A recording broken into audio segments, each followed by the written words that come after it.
Hey there. In this week's rather war heavy wrap, we unpack the US attacks on Iran, where they likely stem from, and what the implications could be for the rest of the world. We even explain why some people are now betting on war. Yes, apparently that's a thing. Read on to find out more. In politics, Cape Town's mayor wants to lead the DA, while Patrice Motsepe is doing that classic political dance of I'm not saying yes, but I'm definitely not saying no about the ANC. We break it all down for you. Speaking of the ANC, two new statues in eThekwini have residents riled up. In cricket, our boys have sadly been knocked out of the T20 World Cup. Meanwhile, an Orlando Pirates player is clearly enjoying life overseas with his new team, and judging by social media, they're very happy with their new signing.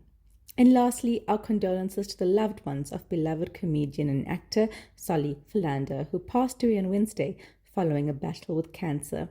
Thank you for all the laughs and love, Soli. So let's dive into these stories and more in this week's wrap, brought to you by myself, Roshni Pillay, and the Explained Akosa team. In your national briefs, Cape Town Mayor Jordan Hill-Lewis is officially in the running to become the DA's next leader. He announced his bid on Friday after John Steenhuisen previously confirmed he won't seek re-election at April's Congress. Hill-Lewis says he plans to keep his day job if elected, describing the mayoralty as work he loves, a move similar to Helen Zille's back in 2007. Backed by senior DA figures like Saviwe Gwarube, he has framed his campaign as a moment of renewal for the party. President Cyril Ramaphosa unveiled 10-meter-tall statues honoring Nelson Mandela and Oliver Tambo on Tuesday in Durban. Mandela towers over visitors at Moses Mabhida Stadium, while struggle veteran and icon Tambo is placed along South Beach. The DA argued the money would be better spent fixing Durban's water, housing and sanitation woes, but eThekwini Mayor Cyril Xaba pointed out the budget came from the tourism department. As with the Mandela statue in Sandton, Xaba is hoping the statues will attract tourists, and hopefully more than just pigeons. Orlando Pirates Academy graduate Mbekezeli Mbokazi has taken U.S. soccer by storm. He joined Chicago Fire, which competes in the Major League Soccer in the U.S. and Canada, in December. Within 48 hours of his signing being announced, Chicago Fire gained about 180,000 new social media followers, with more than 572,000 South African accounts now following them.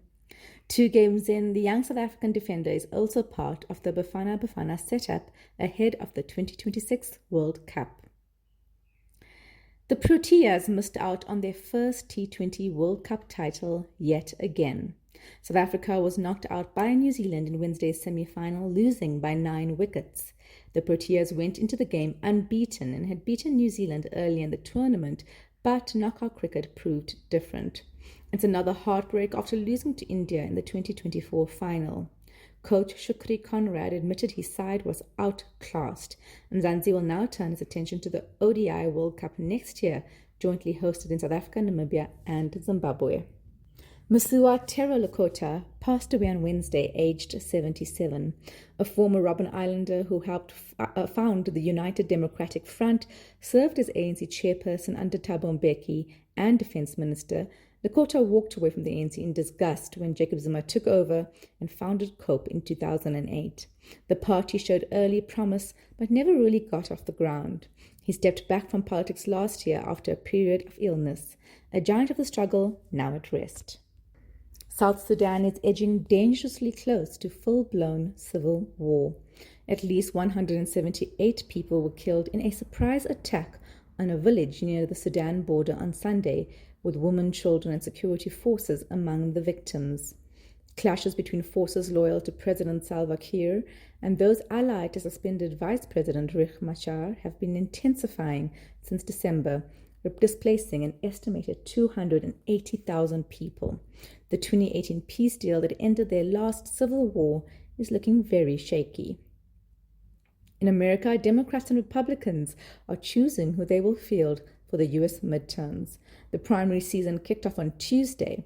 It's a big deal as the Republicans control both the House and Senate, the equivalent of our parliament. That means Trump's power has been largely unchecked, But a Democrat win could change that. For the Blue Party in Texas, Central Seminary student James Tallarico beat firebrand Jasmine Crockett, raising the question of whether Democrats want fighters or pragmatists heading into November's elections. Nepal's elections today could be about to make a rapper the country's next prime minister.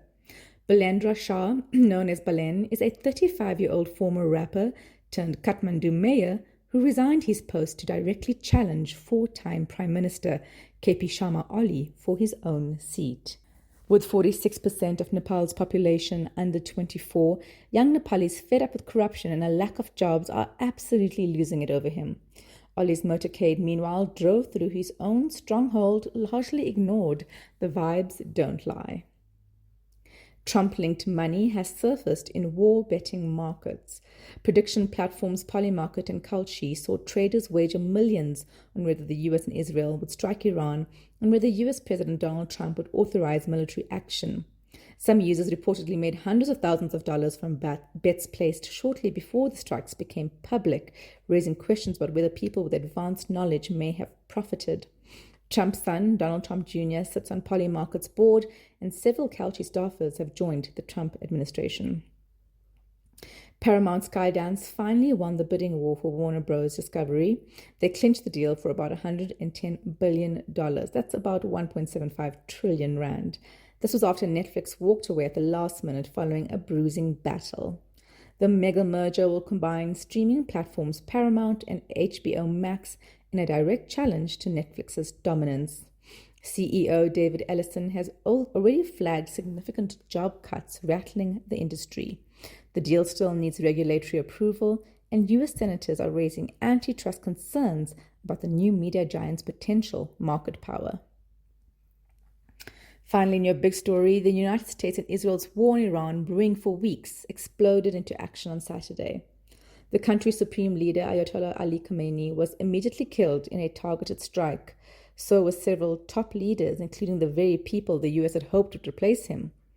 One of the deadliest incidents so far was the bombing of an Iranian school, where up to 168 people, most of them likely children, were killed. The US is investigating the strike, insisting it does not target schools, which would be a war crime. The consequences have been swift and devastating. Iran retaliated within hours, launching missiles at Israel, US bases in the region, and Gulf states allied with Washington. This includes strikes near airports in the United Arab Emirates, leaving travelers across the popular transit hub stranded. According to Al Jazeera, at least 1,045 people have been killed so far. But how did we get here? The hostility between Iran and the US stretches back more than 70 years. In 1953, the US and the United Kingdom backed a coup that overthrew Iran's prime minister after he nationalized the country's oil industry, which had been largely controlled by Britain. The Shah then returned to power, but many Iranians viewed him as a puppet of the West. His rule ended in 1979 when the Iranian Revolution toppled the monarchy and created the current Islamic Republic. Trump has pointed to Iran's brutal crackdown on protesters over the past year, but two things can be true at once. Khamenei was a corrupt autocrat, and the US and Israeli strikes violate international law. Spain's Prime Minister Pedro Sanchez has emphasized the last point and put his money where his mouth is. He's refusing to let the US use its bases in his country to carry out strikes. Trump, who campaigned as a president of peace, promising to keep the US out of foreign wars, now finds himself presiding over one of the most dangerous conflicts in years, even though most Americans don't support it, according to recent polls. There is unlikely to be a quick end to the war, and the global risks are real. Shipping has collapsed in the Strait of Hormuz, which carries about a fifth of global oil supplies, causing oil prices to spike 14% since the weekend. In addition, about one-third of the global fertilizer trade passes through the strait, affecting food security globally. South Africa has offered to help to mediate, with President Cyril Ramaphosa saying the country is ready to step in if talks begin. But for now, diplomacy feels very far away. Moving on to South African politics, the ANC presidential race has become interesting and potentially well-resourced.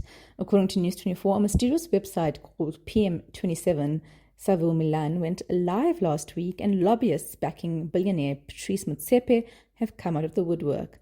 This is the same slogan, meaning "we agree," that was seen on branded T-shirts in January. No one has taken responsibility for the website so far.